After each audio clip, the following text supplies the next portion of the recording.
श्रीमान योगी आदित्यनाथ जी, केंद्रीय मंत्रिमंडल के मेरे सहयोगी श्री ज्योतिरादित्य सिंधिया जी, किरण रिजिजू जी, जी किशन रेड्डी जी, जनरल वीके सिंह जी, श्री अर्जुन राम मेघवाल जी,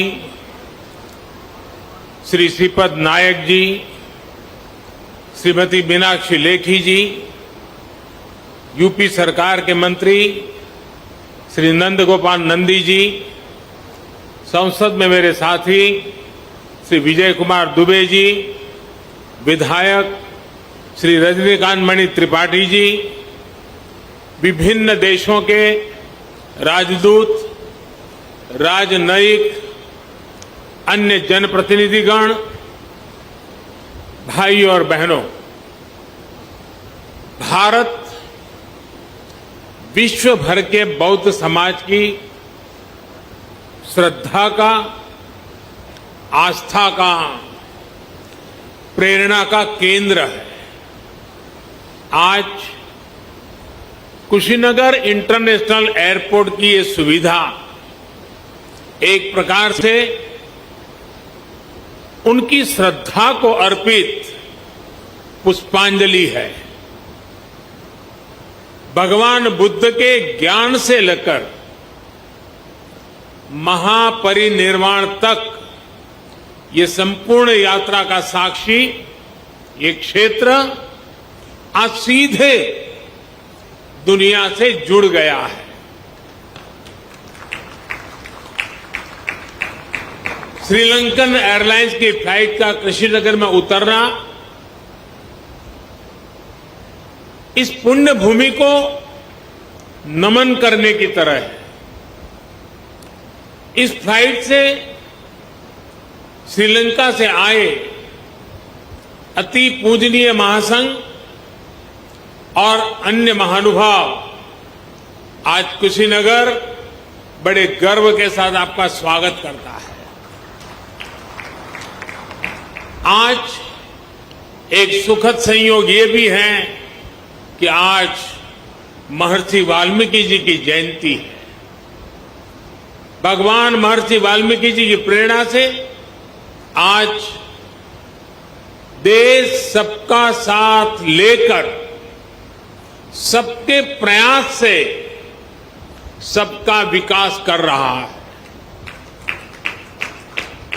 साथियों, कुशीनगर का ये इंटरनेशनल एयरपोर्ट दशकों की आशाओं और अपेक्षाओं का परिणाम है। मेरी खुशी आज दोहरी है। आध्यात्मिक यात्रा के जिज्ञासु के रूप में मन में संतोष का भाव है और पूर्वांचल क्षेत्र के प्रतिनिधि के रूप में भी ये एक कमिटमेंट पूरा होने की घड़ी भी है। कुशीनगर के लोगों को, यूपी के लोगों को, पूर्वांचल पूर्वी भारत के लोगों को, दुनिया भर में भगवान बुद्ध के अनुयायियों को कुशीनगर इंटरनेशनल एयरपोर्ट के लिए बहुत बहुत बधाई। साथियों, भगवान बुद्ध से जुड़े स्थानों को विकसित करने के लिए, बेहतर कनेक्टिविटी के लिए, श्रद्धालुओं की सुविधा के निर्माण पर भारत द्वारा आज विशेष ध्यान दिया जा रहा है। कुशीनगर का विकास यूपी सरकार और केंद्र सरकार की प्राथमिकताओं में है। भगवान बुद्ध की जन्मस्थली लुम्बिनी यहां से बहुत दूर नहीं है।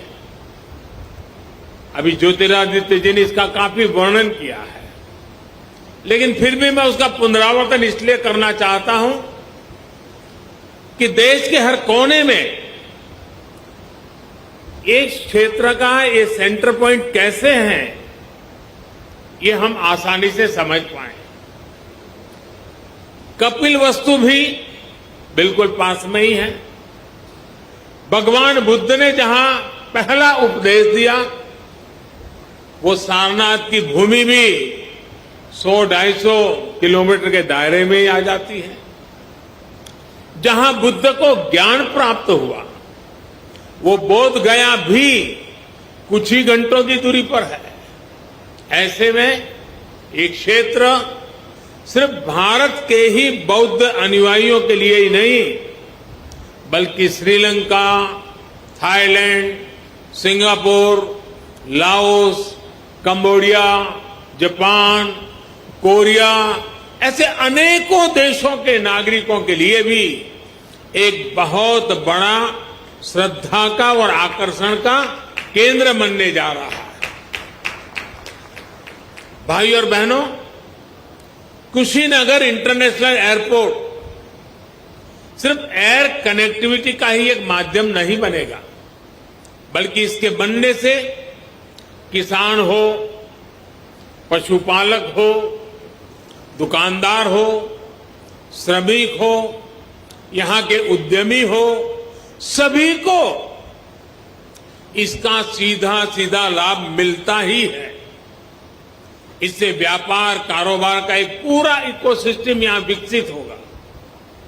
सबसे ज्यादा लाभ यहां के टूरिज्म को, ट्रैवल टैक्सी वालों को, होटल रेस्टोरेंट जैसे छोटे मोटे बिजनेस वालों को भी होने वाला है। इससे इस क्षेत्र के युवाओं के लिए रोजगार के भी अनेक नए अवसर बनेंगे।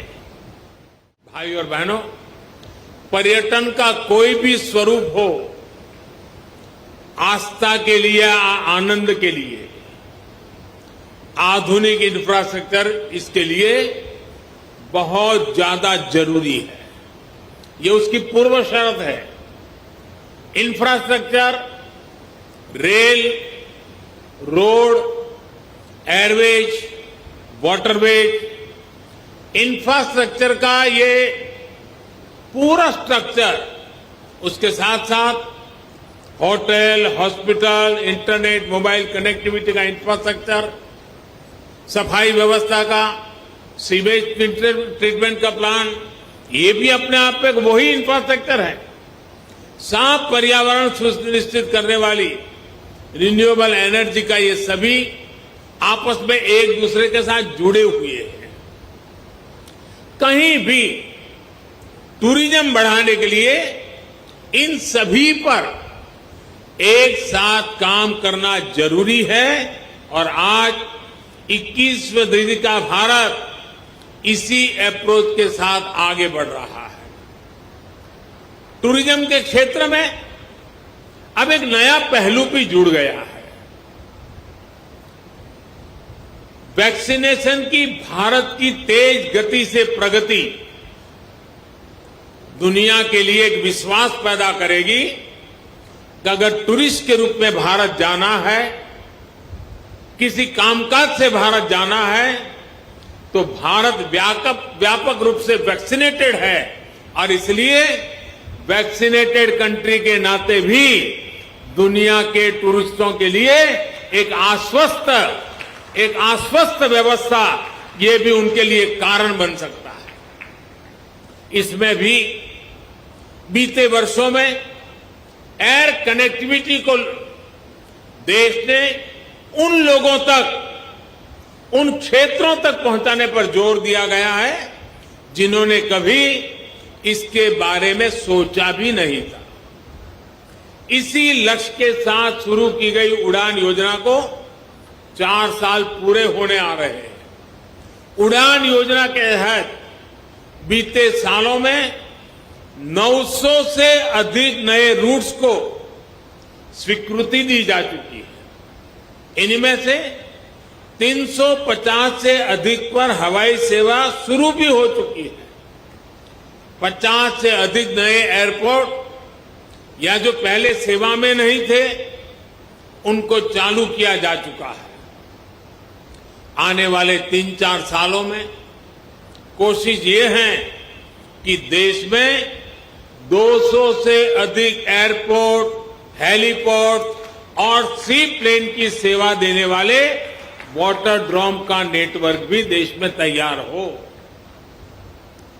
आप और हम इस बात के साक्षी हैं कि बढ़ती हुई इन सुविधाओं के बीच अब एयरपोर्ट पर भारत का सामान्य मानवी ज्यादा दिखने लगा है।